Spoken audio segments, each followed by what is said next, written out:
వ్యక్తిగతంగా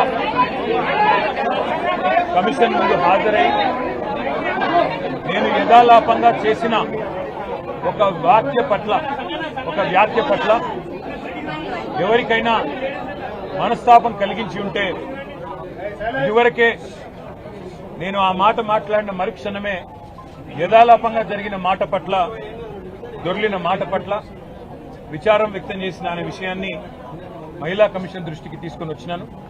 వారు ఏదైతే మహిళా కమిషన్ పిలిపించిందో చట్టాన్ని గౌరవించే ఒక వ్యక్తిగా, మహిళల పట్ల గౌరవం ఉన్న వ్యక్తిగా నేను పొరపాటున ఒక మాట ఏదైతే దొరలానో ఆ విషయంలో ఎవరికి మనస్తాపం కలిగినా విచారం వ్యక్తం చేస్తున్నా అని చెప్పి కూడా మళ్ళీ ఒకసారి వారికి చెప్పడం జరిగింది.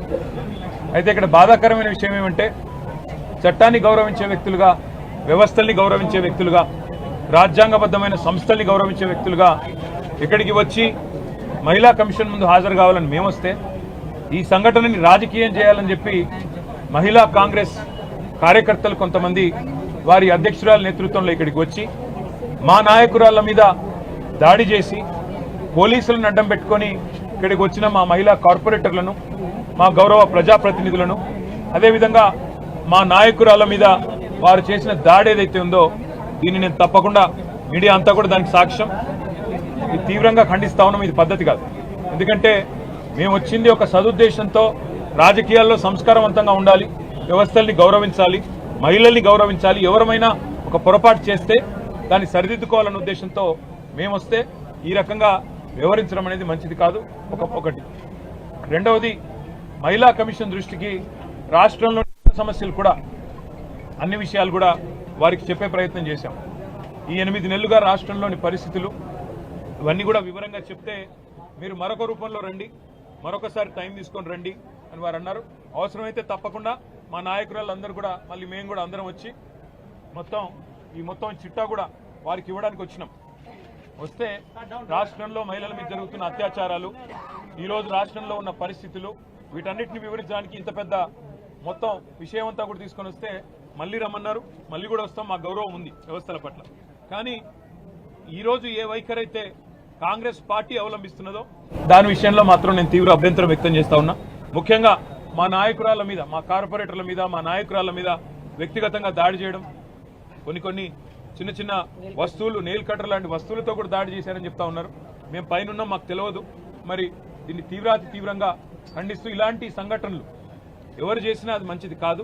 వారి మీద కూడా పోలీసులు తప్పకుండా చర్య తీసుకోవాలి. మహిళా కమిషన్ కూడా అవసరమైతే సుమోటోగా దీన్ని కూడా కాగ్నిజెన్స్లోకి తీసుకోవాలని చెప్పి కూడా కోరుతూ, మరి తప్పకుండా భవిష్యత్తులో మహిళా కమిషన్ రాష్ట్రంలో మహిళల మీద జరుగుతున్న అఘాయిత్యాలు, పిల్లల మీద జరుగుతున్న దాడులు, ముఖ్యంగా ఆడపిల్లల భద్రతకు సంబంధించిన విషయంలో మరింత శ్రద్ధ వహించాలని చెప్పి కూడా మనస్ఫూర్తిగా నేను కోరుతా ఉన్నాను.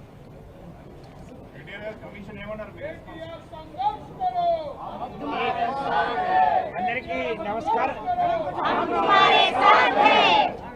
నమస్కారం. ఈరోజు గౌరవ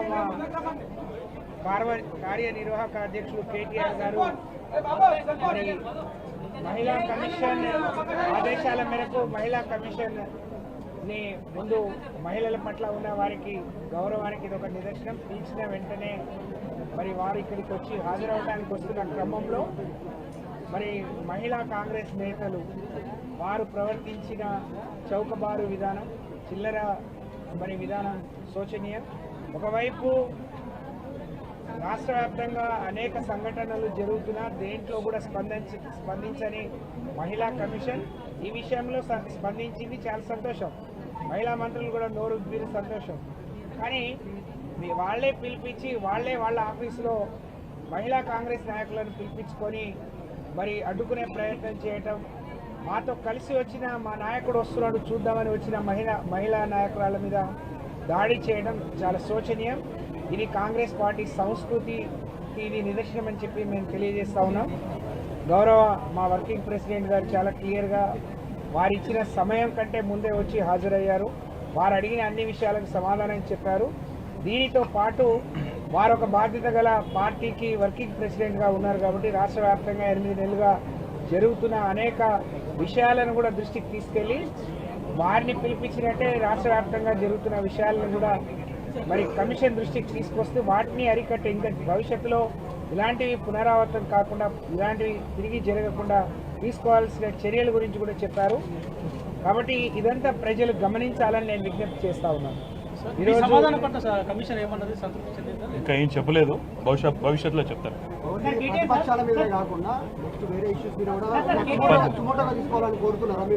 నేను వారికి చెప్పిందల్లా ఒక్కటే, రాష్ట్రంలో షాద్ నగర్లో ఒక దళిత మహిళ మీద అఘాయిత్యం జరిగింది, కొల్లాపూర్లో ఒక చెంచు మహిళ మీద అఘాయిత్యం జరిగింది, రాష్ట్రంలోని హాస్టళ్లలో చాలామంది వసతి గృహాల్లో పిల్లల పరిస్థితి బాగాలేదు. ఇవన్నీ చెప్తుంటే చైర్మన్ గారు ఏమన్నారంటే మళ్ళీ ఇంకో రూపంలో రండి, వస్తే నేను తప్పకుండా సమయం ఇస్తాను, ఆ రోజు మొత్తం చెప్పండి అన్నారు. భవిష్యత్తులో తప్పకుండా మా పార్టీ నుంచి బృందం వస్తుంది, మహిళా కమిషన్ కలుస్తాం, అవసరమైతే ఇవాళ ఉన్న ఇంకా చిల్డ్రన్కి సంబంధించిన సేఫ్టీ విషయం కానీ ఇతరత్రా కానీ ప్రభుత్వ దృష్టికి ప్రధాన ప్రతిపక్షంగా ఎప్పటికప్పుడు తీసుకొస్తాం. ఇవాళ జరిగిన విషయంలో కూడా నేను మళ్ళొకసారి విజ్ఞప్తి చేస్తా ఉన్నా, కొన్ని సంఘటనలు జరిగినప్పుడు హుందాతనం ఉండాలి, రాజకీయాల్లో సంస్కారం ఉండాలి. పొరపాటు జరిగితే పొరపాటు జరిగిందని చెప్పాలి, అంతేగాని ఈ రకంగా కావాలని వచ్చి మా నాయకుల మీద పడడం, దాడి చేయడం ఇది మాత్రం భావ్యం కాదు, మంచిది కాదనే విషయం. దీన్ని అందరం మాత్రం తీవ్రంగా ఖండిస్తాము.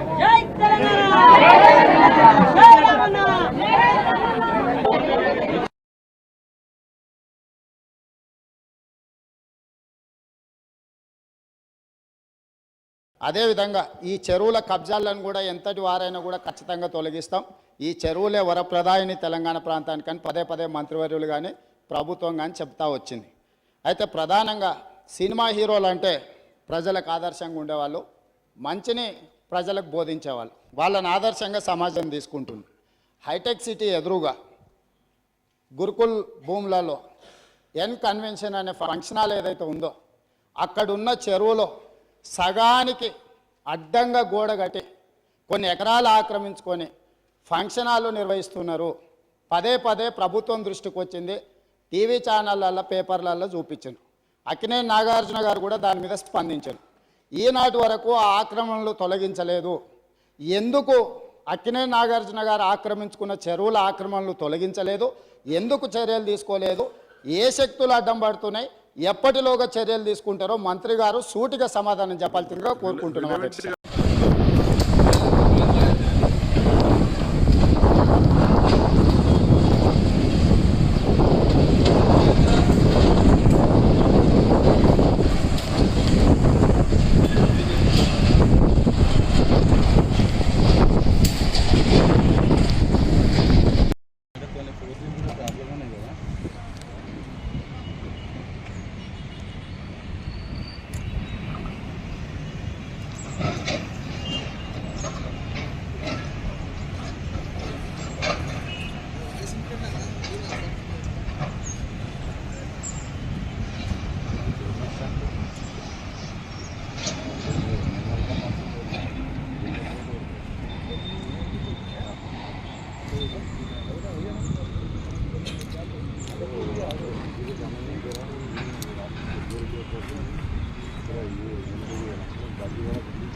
Gracias.